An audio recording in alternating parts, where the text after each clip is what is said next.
August 2nd, 1942, somewhere in the Don Steppe, 80 kilometers west of Stalingrad. Gefreiter Wilhelm Hoffmann carefully folded a letter to his family in Bavaria, placing it in his tunic pocket beside his paybook. What great spaces the Soviets occupy, he had written that morning. What rich fields there are to be had here after the war's over. Days earlier, on July 29th, he had recorded in his diary with absolute confidence. To reach the Volga and take Stalingrad is not so difficult for us. The Führer knows where the Russians' weak point is. Victory is not far away. In 6 months, this same young man would be dead, one of approximately 500,000 Axis casualties in a battle that would transform from anticipated triumph into Germany's greatest military catastrophe.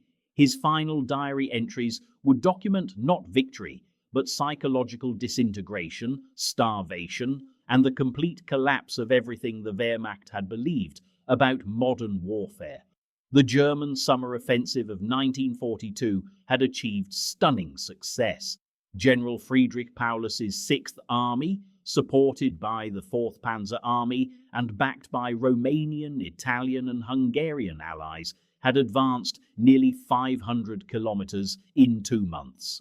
According to Wehrmacht operational records, German forces involved in the southern drive numbered approximately 250,000 to 330,000 men, equipped with modern armor, artillery, and supported by General Wolfram von Richthofen's Luftwaffe squadrons operating at full strength. The strategic logic seemed irrefutable. Stalingrad sat on the Volga River, the Soviet Union's major north-south artery connecting the Caucasus oil fields to central Russia. Capturing the city would sever this lifeline, expose the flank of Soviet forces in the Caucasus, and deliver a propaganda victory by taking the city bearing Stalin's name. German High Command had already begun drafting occupation timetables and civil administration plans, confident the city would fall within days or weeks. By August the 23rd, 1942, lead elements of the 6th Army reached the Volga north of Stalingrad. That same day, the Luftwaffe delivered one of the most devastating aerial bombardments of the Eastern Front. According to Soviet records, approximately 40,000 civilians died in the initial bombing. The city burned. Smoke rose thousands of feet into the summer sky. German reconnaissance reported streets choked with rubble, buildings reduced to shells, refugees streaming east across the river. To German commanders observing from their forward positions, Stalingrad appeared to be collapsing before they even entered it. The Wehrmacht had seen this pattern before: devastating aerial assault, rapid armored penetration, enemy collapse. It had worked in Poland, France, and across vast stretches of the Soviet Union in 1941. There was no reason to believe Stalingrad would be different. This confidence was built on every previous victory. The 6th Army was a veteran formation that had fought through the triumphant campaigns of 1940 and 1941. Its soldiers were experienced, well-trained, and equipped with weapons that had proven their superiority across Europe. The panzers were modern, the artillery was plentiful, the Luftwaffe dominated the skies. Against a city already reduced to ruins by bombing, against a Soviet military that had suffered catastrophic defeats for over a year, victory seemed mathematically certain. September 13th, 1942, brought the first indication that German calculations were catastrophically wrong. As the 6th Army pushed into central Stalingrad in strength, they encountered resistance unlike anything they had experienced in previous urban operations. The Soviet 62nd Army, commanded by General Vasily Chuikov, did not break. Instead, the defense intensified with savage ferocity. German soldiers trained for mobile warfare discovered that every skill that had brought them victory across the steppes meant nothing in Stalingrad's ruins. Tanks, the backbone of blitzkrieg, became death traps in narrow streets choked with rubble. Coordination between infantry and armor perfected over 2 years of war, fell apart when visibility extended only meters. Artillery, so effective in open terrain, proved nearly useless when enemy positions were separated from friendly forces by a single wall or floor. The Soviets had transformed urban warfare into something the Wehrmacht had never encountered. According to German after-action reports and soldier testimonies collected by military historians, combat in Stalingrad occurred at ranges of 10 to 30 meters. Grenades replaced rifles as primary weapons. Every building became a fortress, every stairwell a killing zone, every basement a bunker. German troops coined a term for this new nightmare: Rattenkrieg, or rat warfare. A pattern emerged that drove German soldiers toward psychological breaking points. Units would fight for hours or days to capture a single building, suffering heavy casualties in the process. They would consolidate their position, post guards, prepare defenses. Then at night, Soviet infiltrators would retake the building through sewers, through adjacent ruins, through approaches the Germans hadn't even known existed.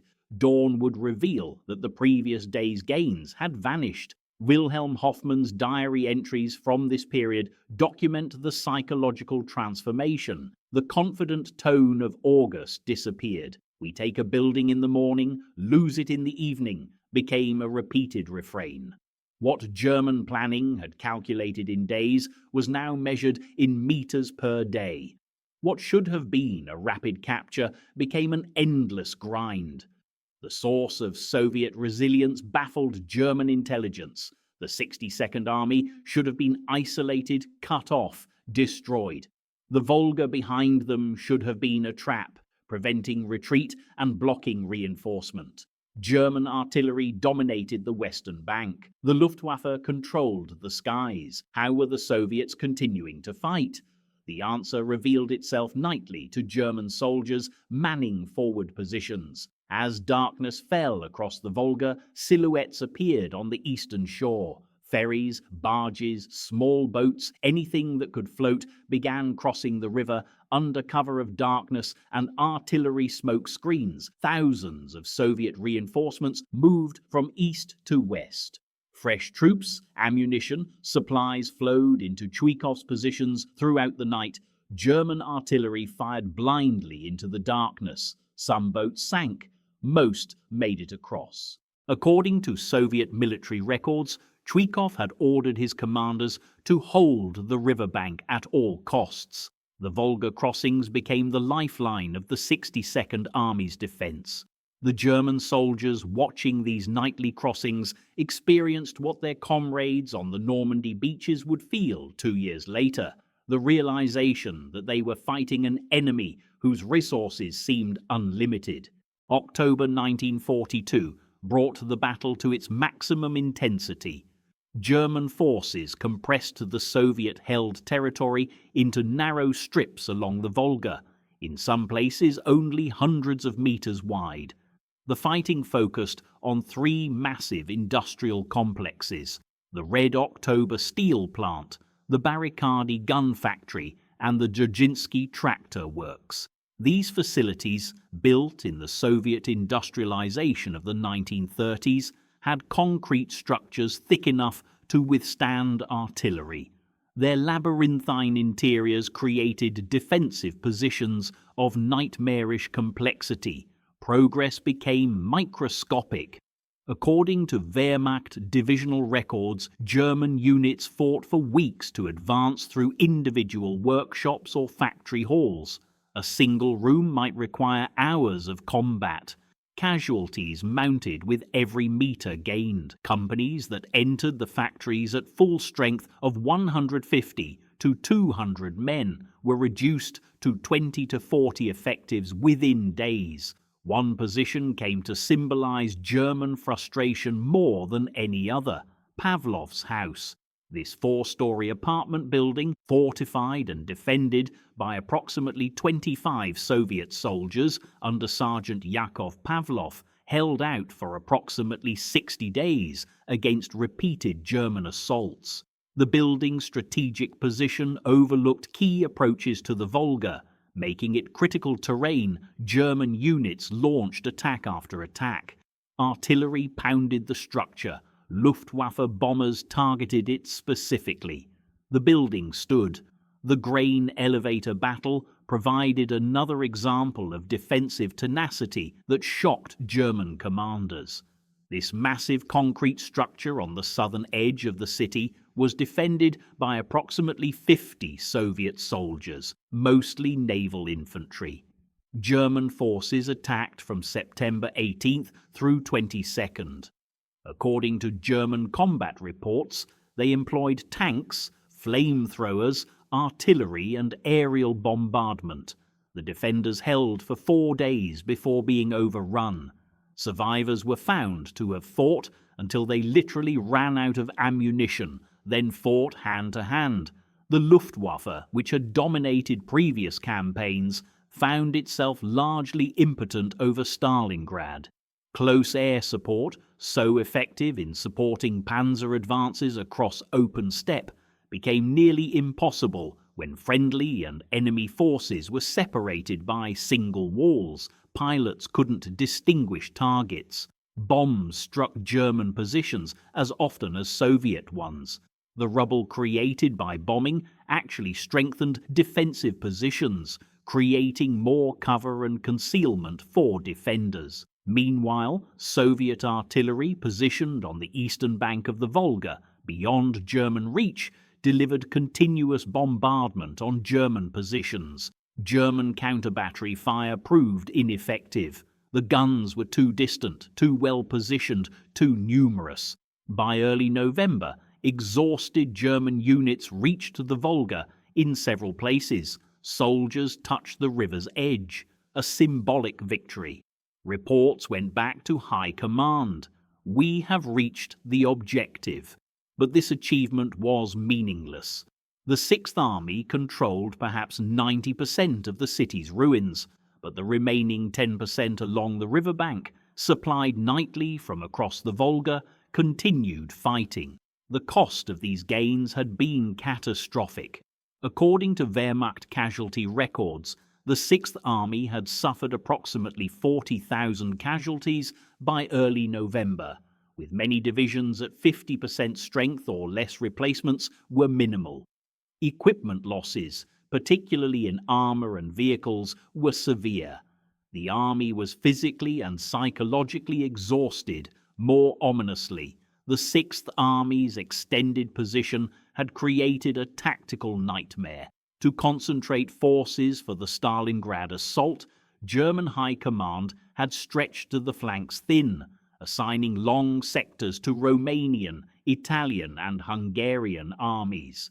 These Allied formations, according to German liaison officers' reports, were poorly equipped for defensive operations. They lacked anti-tank guns, winter equipment and sufficient reserves.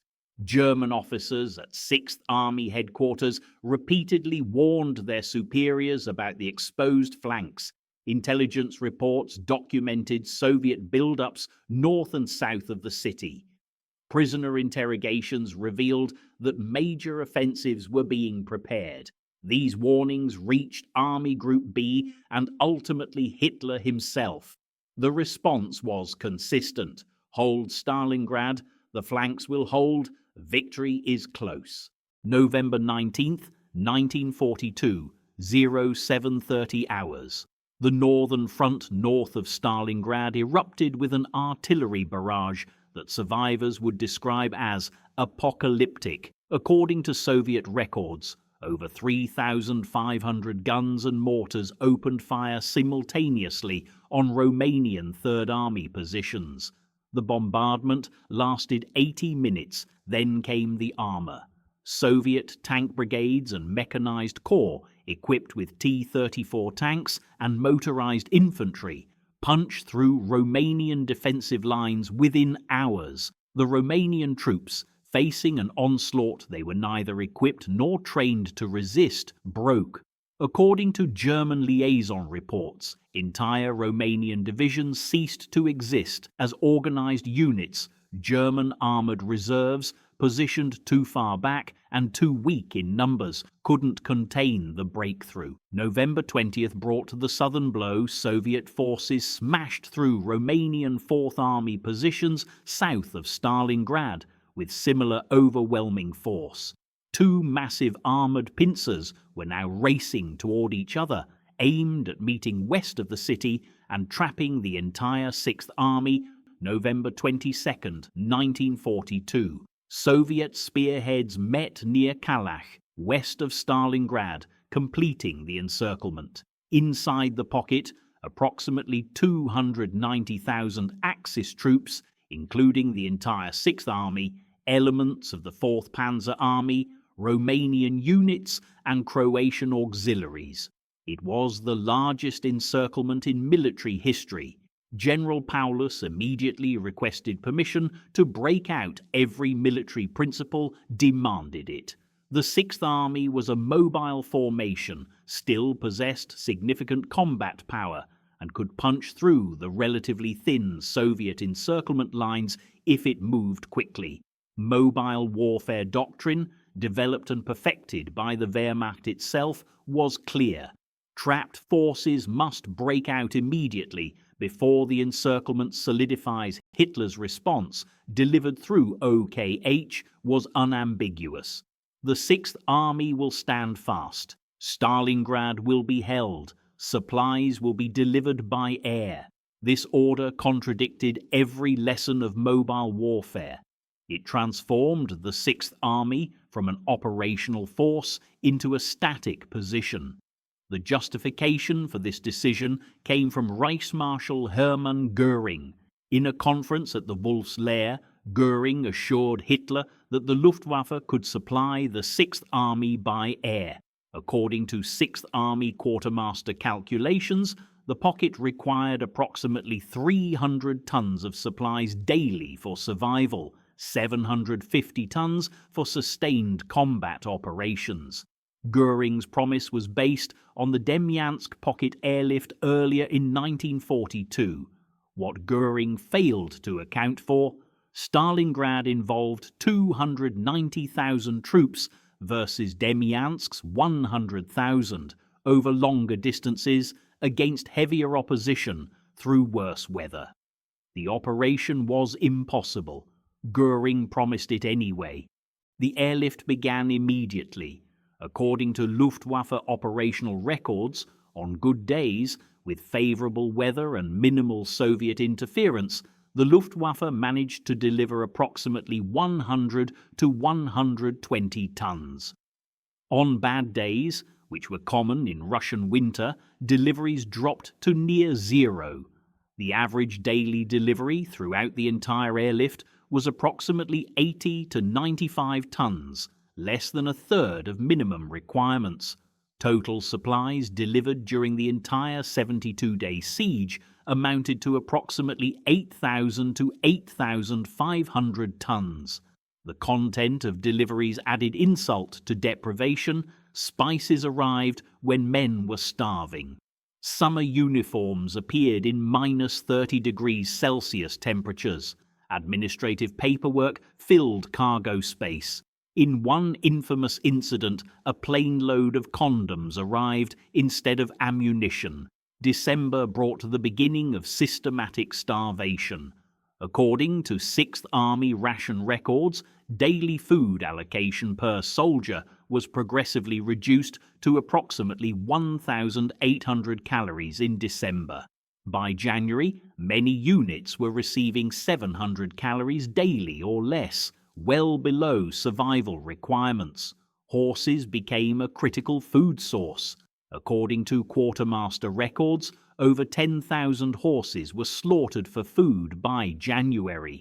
When the horses ran out, soldiers boiled leather equipment, consumed anything remotely organic. Winter temperatures plunged to minus 25 degrees Celsius to minus 30 degrees Celsius, occasionally reaching minus 40 degrees Celsius. The Sixth Army lacked proper cold weather equipment. According to medical records, frostbite casualties exceeded combat casualties. In some units, thousands suffered severe frostbite injuries that left them unable to fight. Medical collapse followed inevitably. Typhus spread through overcrowded bunkers, dysentery ravaged units lacking clean water. Field hospitals lacked morphine, bandages, and heat. Wounded soldiers froze to death in unheated rooms. Field Marshal Erich von Manstein organized Operation Winter Storm in December.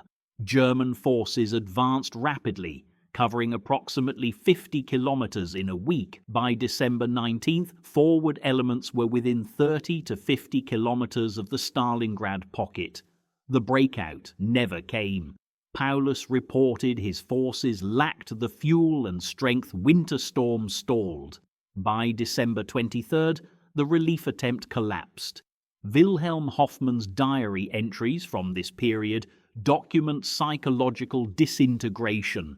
The man who had written about rich fields after the war now wrote about comrades dying from hunger and cold.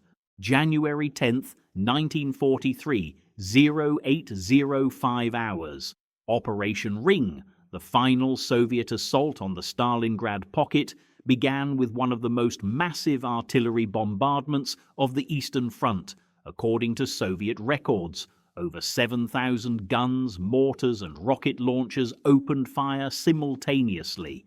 Soviet infantry and armor advanced methodically, compressing the pocket from west to east. German units, starving, frozen, and largely out of ammunition, could offer only sporadic resistance. The pocket split into two sections, a northern pocket and a southern pocket. January 30th, 1943, brought Hitler's final message to Paulus, a promotion to Field Marshal. The timing was significant. No German Field Marshal had ever surrendered in history. The promotion was Hitler's way of suggesting that Paulus should commit suicide rather than face capture. Paulus rejected the implication. On January 31st, 1943, Soviet forces stormed his headquarters in the basement of the Univermag department store. General Friedrich Paulus, newly promoted Field Marshal, surrendered to Soviet commanders. February 2nd, 1943. The last German resistance in Stalingrad ceased. According to Soviet records, approximately 91,000 Axis soldiers surrendered. They were starving, frozen, diseased. The casualty accounting revealed the magnitude of the catastrophe. Total Axis casualties at Stalingrad exceeded 500,000 killed, wounded, and captured. Of the 91,000 soldiers who surrendered, only approximately 5,000 to 6,000 men returned home from Soviet camps, most not until the 1950s. A German soldier who entered Stalingrad in September 1942 had less than a 10% chance of surviving to see Germany again. Field Marshal Manstein argued in his post-war memoir that Stalingrad was the direct result of Hitler's refusal to allow mobile warfare. General Kurt Zeitzler had opposed Hitler's stand-fast order from the beginning. General Friedrich Paulus, testifying at Nuremberg, placed blame squarely on Hitler's decisions. Soviet Marshal Georgy Zhukov wrote that Stalingrad proved the Wehrmacht, while tactically proficient, had become strategically rigid. An army that fought brilliantly at tactical level was destroyed by strategic incompetence. Hans von Luck, reflecting on Normandy in his memoir, wrote, "We learned that modern war was not about bravery or tactical skill, but about industrial capacity and logistics. The soldier's courage mattered far less than his nation's factories." Wilhelm Hoffmann's final diary entry, written in late December or early January before his death, captured the complete transformation. Stalingrad is hell on earth. Verdun, beautiful Verdun, with new weapons. The man who had confidently predicted victory in July now called World War I's deadliest battle beautiful. By comparison, Stalingrad, from the German perspective, was not merely a military defeat. It was a complete ideological and psychological collapse. Soldiers who had conquered most of Europe discovered that everything they believed about their enemies, their cause, and their capabilities was catastrophically wrong. They had expected blitzkrieg. They received Verdun in winter with no supply line, no relief, and no hope. The German defenders learned that modern war was won not on battlefields but in factories, not by the bravest soldiers but by the most productive societies. They brought courage, training, and determination to the battle. The Soviets brought unlimited industrial production and home field advantage. Their defeat was total, a crushing demonstration that the Nazi vision of racial superiority and military dominance had collided with the reality of Soviet industrial supremacy and was shattered completely.